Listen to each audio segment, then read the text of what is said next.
Everybody, welcome back to Football United TV. This is Football United Airways, where we take flight to domestic leagues around the world. And we're going to Germany this week to visit the Bundesliga. I'm joined by Billy Andrews, but you know what's coming right now? It's the intro.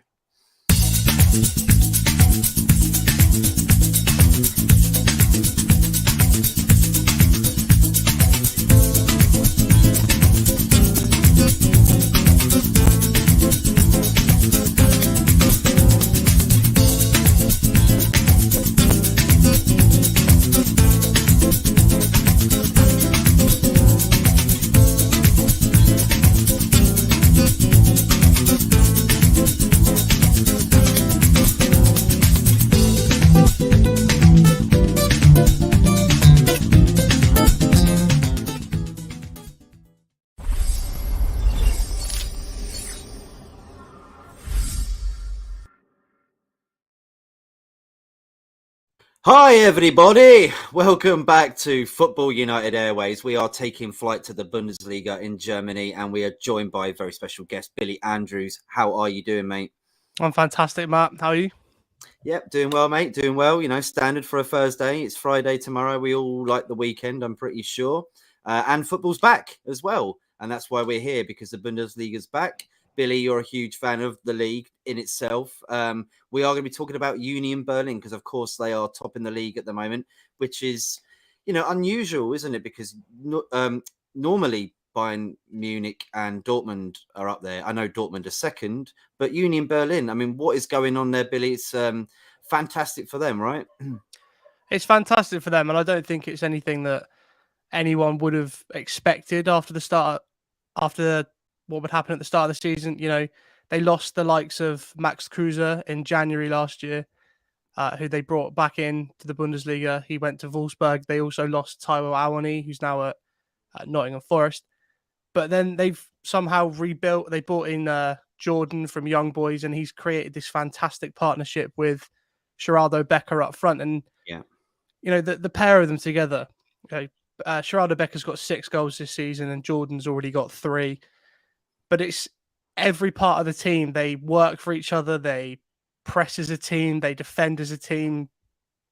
I think there's no big stars, and it's full credit to the likes of Urs Fischer, the coach, because what he's done is he's created a football club that plays in the image of the fans, if that makes sense. And we'll talk more about the fans in a sec, but they play the way that the fans interact with their own club, which is absolutely remarkable. And we are literally going to delve into that. I'm glad you brought that up, because Union Berlin pretty much bled for the club. And I don't think people understand when I say that. I mean that in specifically in Germany, you can sell your blood. I know it isn't like that all over the world. It's not universal, but you can sell your blood in Germany. So what the fans did, pretty much, I'm pretty sure you'll agree, is a lot of them got together and actually did it for the club and kept them afloat. Is that correct? That's pretty much what happened.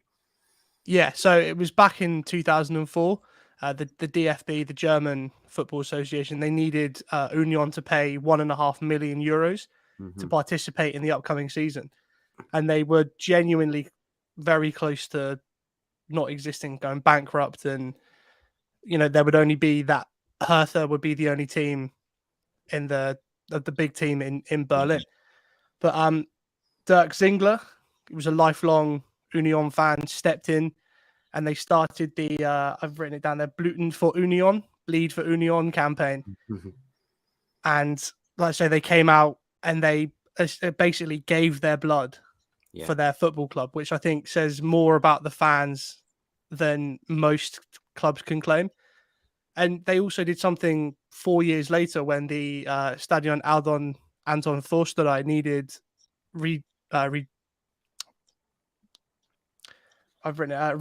That's the word. Renovating. When it needed renovating, like 2,500 odd people came out and gave up their free time, and many of them didn't have like skills to do it, but they gave up their time and they built this fantastic stadium in the middle of the forest. It's just an unreal way to run a football club from a fan's perspective. That's what football, I think, the difference between football and, say, American football. You wouldn't get that in an NFL club, would you? The fans, they'd be going, hell no, I ain't giving you my blood. Like, they'd pick up the team and they'd move it away. yeah, They'd move exactly. it And to somewhere no where they one wouldn't cares have. either. Exactly. So you can see right there that the fans literally would give their blood, they give their life just to keep the club afloat. And look what's happened since then, mate. I mean, so they were pretty much nearly liquidated, weren't they, as a football club? They had nothing left, and this made them survive. And now they're top of the league in the Bundesliga. It's a remarkable story. I mean, what happened in between then when they actually got kept afloat? I mean, what happened? I mean, did they structure it differently? Were fans more involved, or? No, so obviously the way Germany works, they've always had the 50+1 rule, Yeah, where obviously the majority has to be owned by the members of the club. You can't have a Man City situation, or RB Leipzig are the almost exception because they don't have very many members. You look at Eintracht Frankfurt, for example, recently surpassed 100,000 members, whereas RB Leipzig struggled to pass 50 because it's a way around it.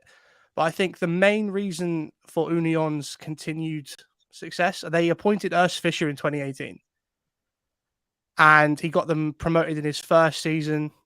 Then they stayed up, and now they're in the Europa League.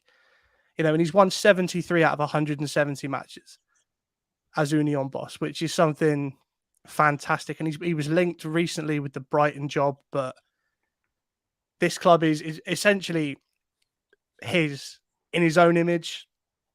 It's got a connection. He's got a connection with the fans, the area, the players.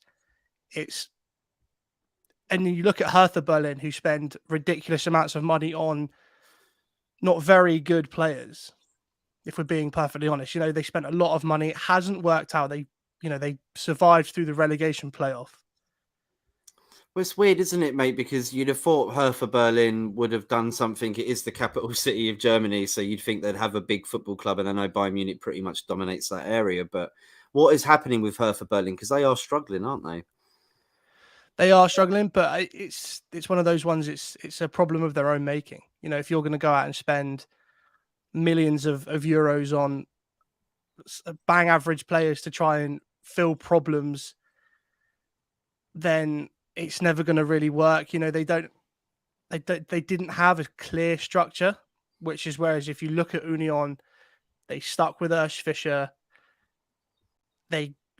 Everyone took on board a specific structure, a specific ethos, and a way of playing. Yeah. And you look at the neighbors across the way, and it's just like it's polar opposites of how to run a football club.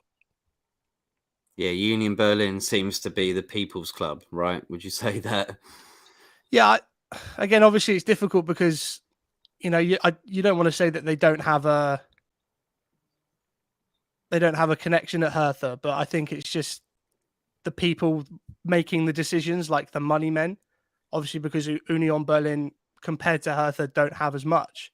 They've got to be a lot smarter, which is where the likes of Jordan from Young Boys and Geraldo Becker and Awani, who they've got in from Liverpool, they all add up into fantastic things. So I think they've lost an amazing amount of players. I think they've sold 82 players since 2018, but they've brought in 75. So at 82, did you say? They've Yeah. Wow, that's at big varying number. different levels, not all first teamers, but they've lost a tremendous amount of players, but they also bring in a fantastic. It wasn't Nottingham Forest that bought any of those players, was it? Well, Forest bought their best player from last season. There you go. Look, bloody hell. I was just joking, but you actually came out with a fact there. There you go. There you go, Anthony, if you're watching, by the way. One from Union Berlin. Do you think they will stay where they are? Do you think they can keep the momentum going? Or do you think they will slump down eventually? They're not used to being in this position.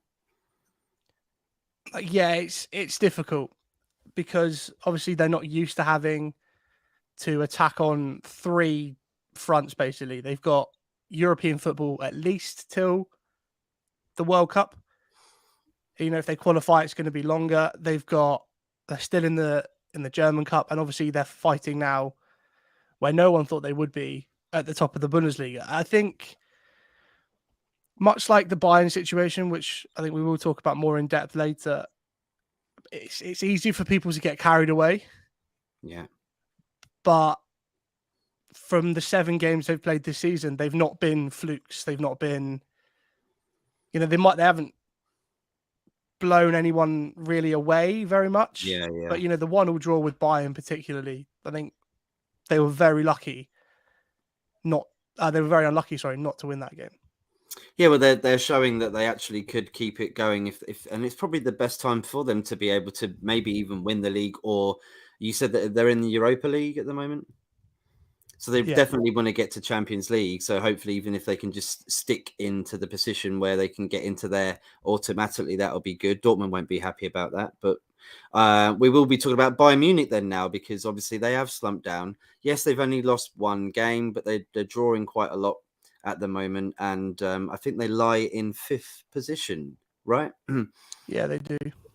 What are you making of that, mate? Do you think it's the fact that there's not many people being attracted to the Bundesliga at the moment? You've seen teams that Bayern Munich have had in recent years, and they've been phenomenal. They've lost, obviously, a couple of their main players a couple of years ago, Ribery and Robin, yes. So it's kind of changed since then, this transition, hasn't there been? I mean, Lewandowski as well has just left for Barcelona, so it's a little different there at the club. Yeah, look, losing someone like Robert Lewandowski is going to hurt any team. You can't lose a player that scored that many goals for a club, particularly when he broke Gerd Muller's goal-scoring record for most goals in a single season. He got 238 league goals for Bayern Munich. It's good. It's really good. And it's a difficult one because as good as he was, people, you talk to Bayern fans, they're not as sad about him leaving as they were perhaps about Robin and Ribery and like Schweinsteiger and the likes of that. Because I don't know, he always seemed very mechanical. Yeah, he's there to score goals and that's it. There was never a proper real connection. But they still have a massive pull at Bayern. They got Matthijs de Ligt.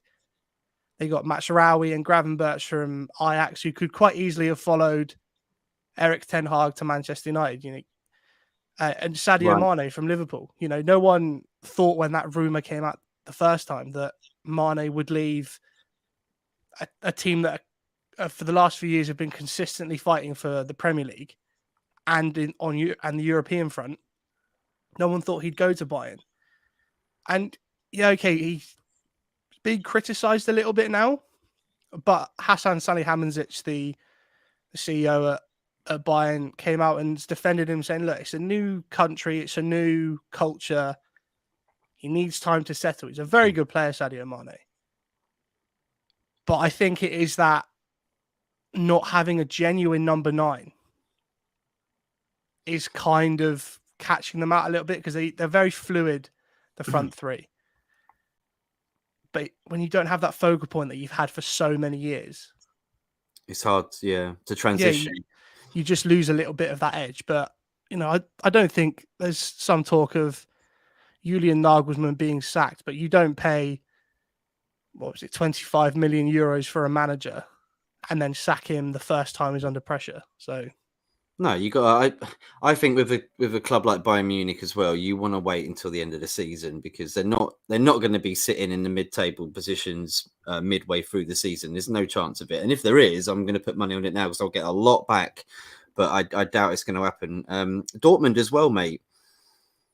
I mean, they're doing not too bad. Jude Bellingham's amazing, isn't he? Everybody's looking at him. I think they've set a price, a release clause, haven't they? Or a price for next summer for around 120, 140 million in between there, or yeah, so this is something that I think Dortmund and Dortmund fans were a bit annoyed about when they lost Erling Haaland to Manchester City because it was his agency and the people around him that really pushed hard for that release clause.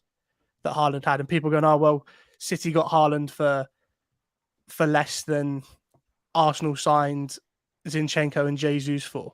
It's like, okay, but if there wasn't that release clause, there would have been 150, 200 million pounds easy. And, you know, Jude Bellingham is one of those players where you look at him and you go, yeah, okay, I wouldn't have any problem paying that much money for someone that young and that good already.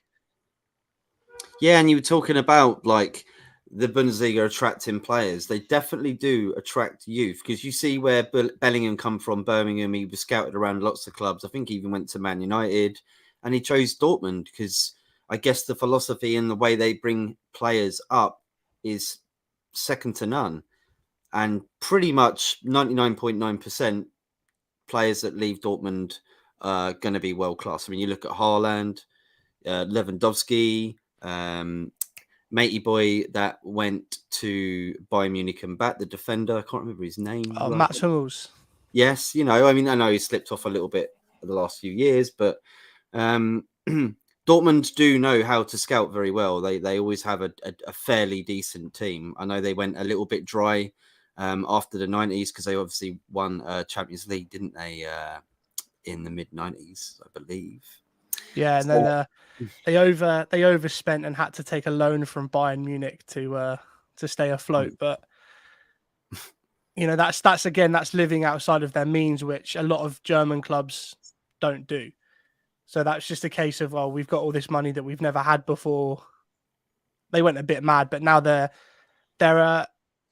a blueprint for any club that wants to be an up and comer. And I mean it, no disrespect to Dortmund or anyone who supports them, but they're not a competitive side the way that they are, because obviously, you know, they lose their top player almost every year. So, you know, they lost Sancho, they lost Haaland, they're going to lose Jude Bellingham. But before that, they lost Aubameyang, Lewandowski, Goetze, Hummels, Ousmane Dembele. But it's a lot of them to Bayern Munich as well, right? Well, but it's their ability to find the next one. Yeah.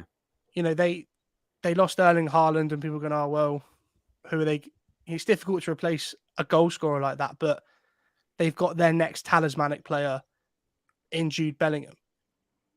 You know, they've signed the likes of Karim Adeyemi from RB Salzburg, probably in the hopes he'll turn into that next one after Jude Bellingham. But I wouldn't be surprised if they went back. What if the scenario was that Jude Bellingham wanted to stay at Dortmund? He loved the club so much he wanted to be a lifelong hero for the club. Do you think they'd be able to facilitate that? Or would he have to leave because that is the way they do things, the fact that they were already preparing to replace him, even though no one's even gone for him quite yet? I think it depends on Jude Bellingham, because if he's happy to be a club legend at Borussia Dortmund, then okay, fine. You can do what Marco Reus has done, win the odd trophy and be, you know, just a club icon. But if he wants to win trophies, if he wants to be, he's got to go. Hugely successful, I think he has to go. Be that to the Premier League or to La Liga. But I think if he wants to win leagues, if he wants to win cups and things like that, I think he has to leave. Maybe not next summer. I think Dortmund would like to keep him for another summer.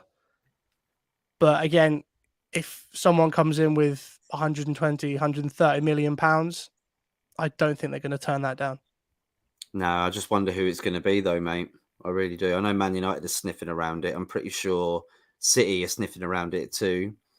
But it's been remarkable, hasn't it, for him, to be honest, because you didn't really quite expect that he would become this great. And Bundesliga is a hard league to adapt to as well, especially for English players, because that mean back in the past, anyway, from what I've seen, you don't get that many English players going over abroad, and you do see that quite a lot now. Are there any more English players in the Bundesliga right now? Yeah, you've got the likes of Reece Oxford, who was at West Ham. Mm-hmm. John Joe Kenny's come from Everton. And he's Scottish, but Ollie Burke, who was once of Sheffield United and West Brom, he's now at Wolfsburg. not Wolfsburg, Werder Bremen, sorry. So we've had the likes of Emil Smith Rowe, Reece Nelson have had loan spells and things like that. And you've also got the likes of Jadon Sancho, who was one of the most highly rated players at City at the time, but wasn't getting the game time, chose to go to Borussia Dortmund and completely lit things up, changed his career path probably, which I think was not a big thing, but if you're someone like Jude Bellingham who is being asked and wanted by the likes of Dortmund, you're going to look at that and go, well, you've given him the chance. Why wouldn't, I'm going to get a similar chance if I go there? Because, I know a couple of Birmingham fans who, at the time when United were interested, were talking him up and bigging him up. And it's like, yeah, but you're going to say that because you support Birmingham. And then he went and this kid basically essentially runs the game for Dortmund when he plays well. He's an absolute joy to watch play football. And anyone who does get Jude Bellingham, yeah, you're going to pay a lot of money, but you're going to get one of the best midfielders of his generation. He's only 19. I can't even believe or fathom that. It just doesn't make sense. He's only 19 years old and he looks like someone who's been playing there for a good 10 years. It's extraordinary. Yeah, you're right. And I think it's down to the Bundesliga as well. And especially Dortmund for giving him that opportunity. I think, like you said as well, give him Champions League, give him the main stage. And they could obviously see something within him. I know Birmingham were definitely like, we're going to lose this player, because I think he played in the Championship every single game that season before he left. He was absolutely phenomenal, and he was only 17 or 16 years old then. Do you know what I mean? And it was like, he's playing like in the Championship and he's owning it at that age. It's quite incredible. Just going to read out some comments then, because we've got a few here. Big up to everybody. If you are tuning in, please smash the like, share, subscribe. Means a lot. Bobby K, big up to Bobby K. Thank you for the love hearts, mate. Solo from the Man United Agenda. Big up, guys. Thank you, mate. Matt Bassett, evening all. How you doing, mate? Good to see you. Big up everyone on the show and in the chat. Thank you, mate. We're going to move on to the last topic now, Billy, mate. And we're just talking about future prospects from the Bundesliga. We have kind of already delved into who we think is a hot prospect, young talent. Anyone else you want to talk about in the Bundesliga that's really caught your eye this season so far? Well, I think he was on a lot of people's radars that like European football, but I think Jamal Musiala, it's going to be a massive season for him. He's already got 4 goals this season. He's Bayern's top scorer, which I don't think anyone would have thought. And, I was talking to some people before the England-Germany game, and then one of them went, well, who's that? And after the game, it was okay. Well, now you know who that is. The technical dribbling. He's got fantastic passing ability. It's almost like he moves in slow motion with the ball at his feet. Yeah. And fans of Bayern, people at Bayern, are very excited about him. And every time he does something really good, like the game against Barca in the Champions League, I always quite enjoy seeing Chelsea fans bemoan the fact that they let him go for just over £500,000. And there's a fantastic picture of him and Jude Bellingham playing for England under 17s. Yeah. And, they've both gone different directions with their career paths, but they're both going to be top players. And there's another one. He's called Randall Kolo Muani, young French forward for Eintracht Frankfurt. He's recently just been called up to the France first team. He's the league's top assister at the moment. But more, the specific example is the game most recently against Bayern Munich, where the likes of, Alphonso Davies, Hernandez, Matisse de Ligt, they couldn't handle him. He's an absolute handful because he's so physically imposing, but he's also got the finesse and the speed about him. If he drops a shoulder, he's going to go one way and you're going to go the other, because he's so almost, you wouldn't expect him to be that silky when he moves because of how physically imposing he looks. But it is that all-round number 9. So I think give it a couple more seasons, maybe. If he can find his shooting boots more, then I think definitely we're going to have something special. And obviously you've got the likes of Christopher Nkunku again, because it hasn't been a great season for Leipzig. Yeah. They've already sacked a manager in Tedesco. They brought in Marco Rose. But the fact that they've given him a new contract with a 60 million euro release clause would suggest they expect him to go. And they expect to get a minimum of 60 million, which I think had he gone this summer, they probably would have got more because of the numbers he put up last season. But, it's one of those ones where if he can have a similar performance, 60 million is going to be nothing in terms of the players you're going to get. Well, that's the thing, isn't it? I mean, I guess it's quite a high price, but at the same time, it isn't for teams like in the Premier League that will go, I'll pay 60 million, that's fine, because he could end up being a 150 million player, Well, what about any more? You got anyone else there that you think? Ooh. What about actually we were talking about Geraldo, wasn't we? I think Union Berlin. I mean, you're going to see a lot more from their players, aren't you, this season? And you're going to be kind of surprised, I guess. Yeah, I think because they're not that sexy. They're not that club that everyone's going to look at and go, "Oh, I want to follow them. I want to be an Union fan. I want to watch that club play." Whereas if you look at the likes of Bayern and people normally go, "Oh yeah, the Bundesliga, I know Bayern Munich, I know Borussia Dortmund." Yeah, I think people are going to now have to start taking notice because of the way they do things. But they've got some fantastic players there. They've got a Japanese midfielder called Genki Haraguchi, who again, he's an attacking midfielder. And when he plays well and he's on the ball, Union are almost unstoppable because he's almost that puppeteer, that dictator in midfield for them. Yeah. And, the likes of Jordan and Becker up front, the partnership they've created is arguably better than the one that Max Cruz and Taiwo Awoniyi had. And that was fantastic to watch because it was almost like a telepathic connection that those two had. And then when Kruse went to Wolfsburg in January, Awoniyi's goal sort of dropped off a bit.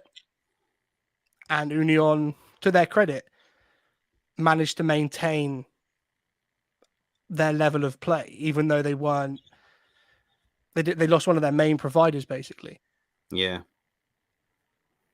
But if anyone wants to, watch these players, they scored some fantastic goals between them, like assisting each other. And it's just nice to see someone else. As much as we all like, everyone says, "Oh, well, Bayern are going to win every time." It's nice to see other people, and I think it's worth giving a shout to SC Freiburg and Christian Streich, because last season they were one of the teams in the league. They were one of the best teams in the league, and this season they're third. Hoffenheim last season were nowhere near European football, and now if you look, they're fourth now. So yeah, it's a lot. People say it's a boring league, and that's people that clearly don't watch it. Yeah. Because if you watch it, no one would expect Bayer Leverkusen to be hovering above the relegation playoff place. No one would think RB Leipzig would be in the bottom half of the table. There's stuff going on all around here. The likes of Gladbach and Eintracht Frankfurt last season in the league were awful. And yet you've got Eintracht Frankfurt, who are the Europa League champions. Yeah. So what happened there, mate? How comes they were so rubbish in the Bundesliga and then ended up winning the European competition that they were in? Honestly, they did very well in it, didn't they? They did. I think knockout form football, I think it really suits the way Oliver Glasner wants to play. Because it is very much a case of, okay, well, we have to go for this. Otherwise, we're out. Well, and in the league, I don't know. They just seemed, whether because they were putting all the effort into the Europa League, all the focus into the Europa League, but they just seemed to have a little bit less than everyone else. They were just that little bit too slow to a pass. They were that little bit, that inch further away from getting on the end of a cross. But in the Europa League, it was all energy all the time. And, Kevin Trapp fully deserved his man of the match performance in the final because he was fantastic. Well, I think the fans as well give him that boost, didn't they? They were phenomenal when they went abroad. You know what I mean? Like that, the crowds that they had going to the games and the walks that they do towards the stadiums and that brutal stuff. What do you think of the bottom of the table though here, Billy? Just to end off the show, Wolfsburg second from bottom as well. Stuttgart 16th and Leverkusen 15th and Schalke in 14th. And RB Leipzig, like you said, in 12th. That's not right, is it? Yeah, there's a couple that you wouldn't expect. I think, and again, no disrespect to Bochum, I think people would expect them to be there. Right. I think Okay. the ones that shock you, obviously Stuttgart were close to it last year, and then they go and lose their top scorer Sasha Kalajdzic to Wolves, and unfortunately, debut for Wolves, and he tears his ACL. But it's Wolfsburg that are down there. Wolfsburg and Leverkusen hovering in 17th and 15th respectively. You look at some of the players that Wolfsburg had. They've got Cohen Casteels, who is second choice national keeper behind Thibaut Courtois. But it's the likes of, they've got Lucas Nemecha, who is a really highly rated under 21 Germany striker. Luka Waldschmidt, who's sort of gone off the boil recently, but again, very highly rated. But they brought in Jonas Wind, who scored some good goals last season. I don't know whether it's Wolfsburg or whether it's just the coaching of Niko Kovac, but I wouldn't be surprised if he was the next one to get the sack. Teams to get relegated, who do you think it will be if you had to make a prediction right now looking at it? I think it'll be Bochum and Stuttgart to go down automatically. Okay. And looking at that, I think Wolfsburg will get relegation playoff, but it's difficult to call at the moment. But potentially the likes of SV Darmstadt or Hannover 96. Yeah. In that two-legged playoff, which again, such a tightrope thing because you have a bad game, you're halfway to relegation. What do you think of the top of the table, mate? Just to end off, where do you think the top 3 or 4 are going to finish? Do you think it will stay like that, or do you think Bayern Munich are going to creep up? You'd expect Bayern to creep back up. Whether or not they creep back up and they win is always difficult, but it's a similar thing, a familiar thing that I've noticed in the last few years, and people will say it as well. The likes of Dortmund and in recent seasons, Leverkusen and Leipzig, every time they have an opportunity to pounce, they don't take it. This is the best chance since they won it last under Jurgen Klopp for Dortmund to win the league. But their injury record is shocking. They've currently got 11 players out injured for varying lengths of time. Last season they parted ways, in inverted commas. They basically sacked their head physio, Thomas Zetzman, because of how bad the injury record was. So people, you can't have 11 first-team players. Like Marco Reus is out injured. Wow. Gio Reyna, who's just come back from injury, he went away on international duty, got injured again. So at some point you have to question whether it's actually going to happen for them. Union, as much as I'd love them to stay up there, I do think they'll probably drop down, and I think Europa League is still probably a good goal for them. Yeah, mate, brilliant. Yeah, I do think Bayern Munich will step up things. I think Freiburg can definitely keep up with it as well. I think they'll be sniffing around Europa League places. Eintracht Frankfurt, I think they might do a bit better than they did last season. They're only on 11 points. They're not too far off, are they, from Dortmund and co? Only about 4 points. So it's still open, isn't it? At the end of the day, it's not like Union Berlin or Dortmund are running away with it.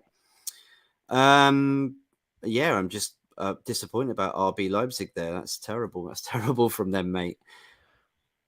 Yeah, it's a lot goes on behind the scenes, but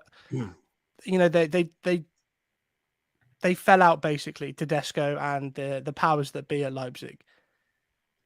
Similar to Scott Parker at Bournemouth, they fell out and they lost one game too many, and it was just the excuse they needed to go. Okay, well, there you go. We'll get Marco Rosa in, and they've reunited Marco Rosa with Max Erbel, who was his director of football at Borussia Mönchengladbach. So they had some good years there. So they could potentially bring them to Leipzig. They probably will. Is that Sesko from Salzburg? You saying? Yeah. So they brought in Chesko, which again was linked with everyone under the sun in the summer. But when you've got essentially a feeder club like the Red Bull teams do, I think it was just a bigger shock to some people that Leipzig didn't get the likes of Haaland or Karim Adeyemi.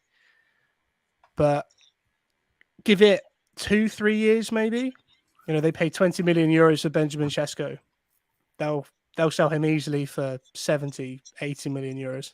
Did you see his goal for Slovenia the other night? Fantastic, outrageous finish. Honestly, ridiculous. Lovely no volley.